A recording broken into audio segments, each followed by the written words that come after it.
What's up, everybody? It's your favorite medical alert systems favorite nerd, and today we are looking at the Flame Toys Fallen medical alert systems Fallen, and I can't. You guys get out of here. Okay, let's just talk about them. This is on loan to me from Carl S, courtesy of TM Reviews, who packed it up for me much better than I'm probably going to pack it up for Carl, but I'm going to do my best. You can always tell when you're dealing with a meticulous man, you know, and I'm not that. I kind of fumble my way through life, but it's okay. We're going to work through it together. We're going to get through it together. Much like we're going to get through this review, but it's Flame Toys, so you know it's going to come with a ton of accessories, and in order to get started, we need to start there. It's Flame Toys. It comes with the stand, the same stand. They always come with some nice sculpted detail, no paint, which is a shame because they paint everything so beautifully. Then you get your armature here. These two tabs tab into here. We'll go to the back ones. This hinges as well. And then you use your armature here for more support. This is the release mechanism, which will allow you to extend it. You can then lock it back in place. This is your connector piece, and these are your ratchets, but they don't ratchet in the typical sense. You just put them in, and then the teeth keep it secure. And then you have this peg that will peg securely into his hind quarters. He comes with a backpack. We have this beautiful deco, this charcoal, this like midnight blue, these different colors, these silvers and oranges, etc., etc. And then obviously you see the eye there, and that will connect here and just keep the kind of fans or vents here down. And slide it on. This whole backpack will also articulate if you're interested. He comes with these two pieces. They are described as bat cannons. I think they could also be like a melee weapon as well. I'll talk to you about that here in a second. But once again, decoed beautifully with the copper and such, and you can see you can have these fully collapsed like this, or fully extended. They extend at both sides, so the front end collapses and expands, and the rear end does as well. Now he can hold that, you know, as like some sort of baton or something, but it can also be inserted in his backpack and sort of sit over his shoulder. Now, while we're on the topic of his shoulder, you can also use these, which are like speakers for that boom bap, you know what I mean? And it's got the copper paint on there, 2 shades of copper paint, and some charcoal paint there on the back. And these plugins, which will go directly in the same location.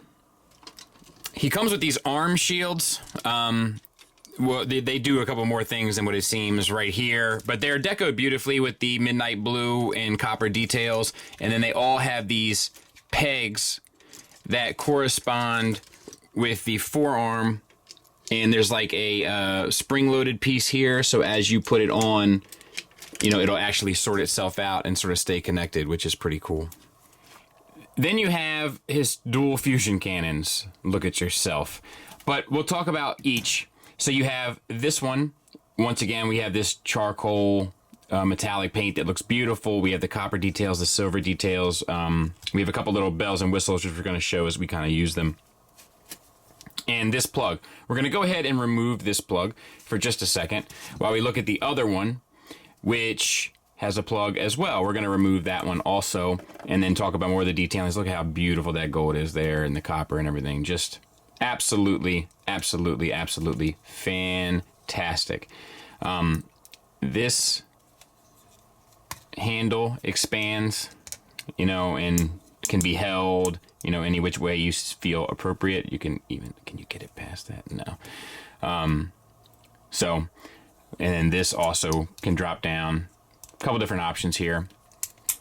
One of them is you can take these and combine them. So, like that.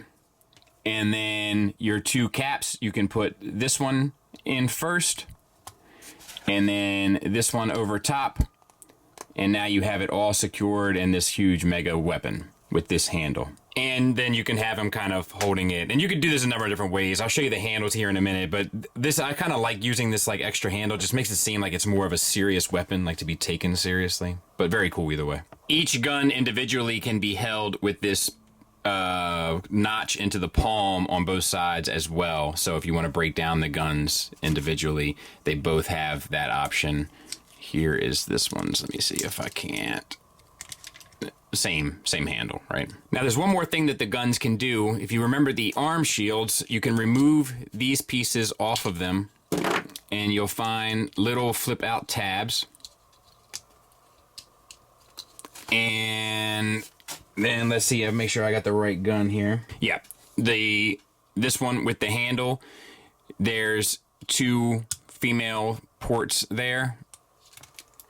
And there you go. And then just connect that onto the side of his arm and you're in business. And if you use the longer forearm shield, of course, you can make the dual fusion cannon. Just flip out these gray pieces here and insert 1 and 2, and then connect this back on to the forearm the same way that we showed with the previous set, but now it's the dual cannon, which is pretty sweet. And then he also comes with this fire chain sword, which is probably the sickest thing I've seen in quite some time. Once again, with the charcoal gray, the different shades of silver, we have the translucent fire blades going around it. We have some energy kind of going through here with the translucent plastic. This chain is real metal, and then it has the tarn head attached to it for whatever reason. And I'm guessing that can insert somewhere. I'm not exactly sure where, I'll be honest with you, but I would imagine that it can.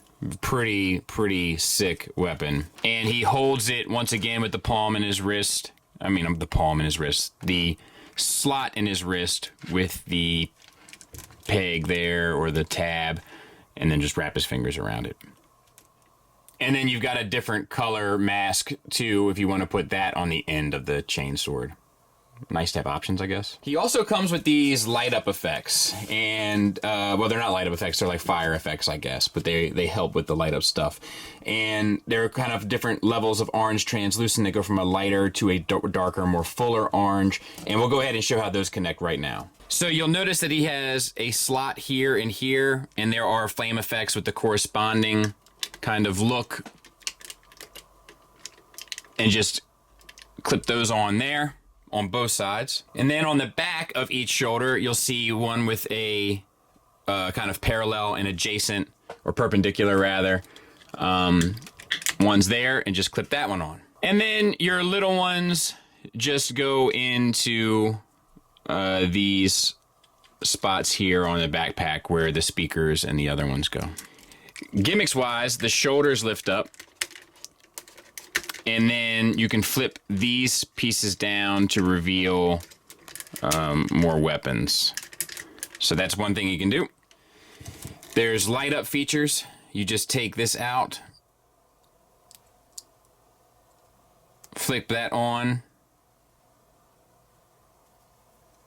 You do that to both sides of the legs. There's also buttons on the side of the shoulders that will light up the shoulders. There's also a button in the middle of the back of the missiles that if you press, that will light up. Then on his back, you can press this button and that will light up his chest and eyes. And there it is, kind of all lit up. And I will turn the lights off for you so you can see. I mean, it's pretty impressive. And, you know, we'll do the flame effects and show that in the final thoughts. But, yeah, pretty cool, man. Let's look at this figure.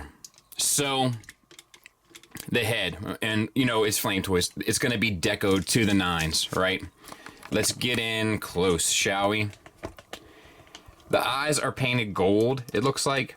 And then the crest is this metallic black. It's really it's almost like a midnight blue, actually, and the metallic black sits behind it. It's really sharp. Then we have silver on the face, and then some orange in there as well. Outstanding. Double ball peg, it feels like, from the head into the neck, and then a single from the neck into the chest. And as a result, you get the head all the way down, all the way up, side to side, confused fallen look. No issues. The shoulders, upon first glance, I was fairly concerned that they weren't going to be effective. And I was wrong. They're big, they're boxy, they're loud. We had the orange paint in there, the metallic black, the metallic kind of charcoal, and then this like silver-ish color. So, engineering-wise, where the shoulder is attached inside of the box is on a hinge. Where the armature is connected to the chest, there is a double hinge. So that gets you a little bit of a butterfly. There's a hinge on the shoulder pad itself that will get up and out of the way. And using all of it and the box independently hinges as well. And using all of them in concert, you can get the arm up to 90 degrees, which is nice. Bringing the arm down, we have a bicep swivel at a cut joint. We have some silver details painted on. I mean, the whole thing is painted, but some silver details painted onto the base color. We have a double jointed elbow that gets you as far as the shoulder pad will allow from the side, but from the front, pretty much the full range, little shy. We have silver and gold painted on the forearm and more accents along the way, For the hand, we have a hinge for up and down movement. We have it's really just up, right? We have a wrist swivel, and then the thumb is on a ball peg with a primary and secondary knuckle after that. Pinned knuckle, I should say. All of the fingers are individually articulated with ball pegs at the base knuckle, and then a primary and secondary knuckle as well after that are pinned. So, yeah, pretty top shelf. Other arm is exactly the same. Let's continue, shall we? We have a waist swivel. What? We have an ab crunch. The ab crunch is at the chest and at the waist, because the waist is on a ball peg. And if you watch this section, it covers down over this section, which collapses in, and then this section tucks in as well. Cover down, tucks in. Really elegant, classic Flame Toy stuff, and it's the same for the reverse ab crunch. Very nice. Deco-wise, we have the kind of gunmetal silver for the tracks. We have this charcoal color. We have this midnight blue with the translucent orange here. Some kind of like energy-looking orange down here. Some copper, etc., etc. Just beautifully decoed top to bottom. Hip skirts. They hinge up and they swivel. They are decoed pretty much the same. This charcoal color along with the orange and silver accents. We have the hip skirts here. That'll get up and out of the way for the crotch piece. And if we take a look at the hips themselves, universal joints, that gets you the full Van Damme. And forward, I'm getting hung up here, but back to there, which is fine, but it's not the full Monty, but it'll get you what you need. Thigh swivel is built around it, beautifully done. Deco is the same with the charcoal, the silver, and the two types of orange. Moving down, once again, we have this kind of midnight blue on the knee pads, as well as the translucent orange. We have the silver, the orange translucence down here, the charcoal metallic color, more silver accents. Just outstanding. Knee is double hinged. 1, 2, and you get this little connector piece here that folds up and away. And ankles. Ankles are a little problematic on this copy anyway, and this piece doesn't want to stay secure either. But they are on a disc hinge.